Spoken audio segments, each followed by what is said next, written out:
তো গাইস আজ আমার বাড়িতে যেহেতু আমার দিদি এসছে, ঠিক আছে, কালকে তো পুরো খুশি। কেন কালকে কিন্তু আমার দিদি জানে যে কালকে বিজেপি সরকার জিতেছে, তো এই বিষয়ে আমার দিদি এসছে যেহেতু তাকে আমি জিজ্ঞাসা করবো। এবার তো আবার সেই মোদি জিতে গেল, সেই তো আবার পদ্মফুলি বাংলায় ফুটে গেল। সত্যের জয় হয়। আচ্ছা, মেন কথা হলো সত্যের জয় হয়। সত্যকে তো চাপা দেওয়া যায় না।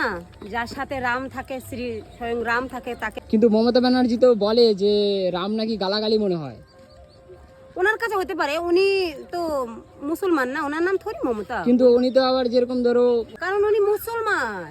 আচ্ছা, আর উনি তো সায়নী বেগম। সায়নী ঘোষ যেরকম মক্কা মদিনা নিয়ে কথা বলে। সায়নী ঘোষ হয়েছে মমতার অবৈধ সন্তান যাকে বলা হয়। আচ্ছা না হলে এত সুন্দর করে বিশ্লেষণ করে উনি বলতে পারেন না।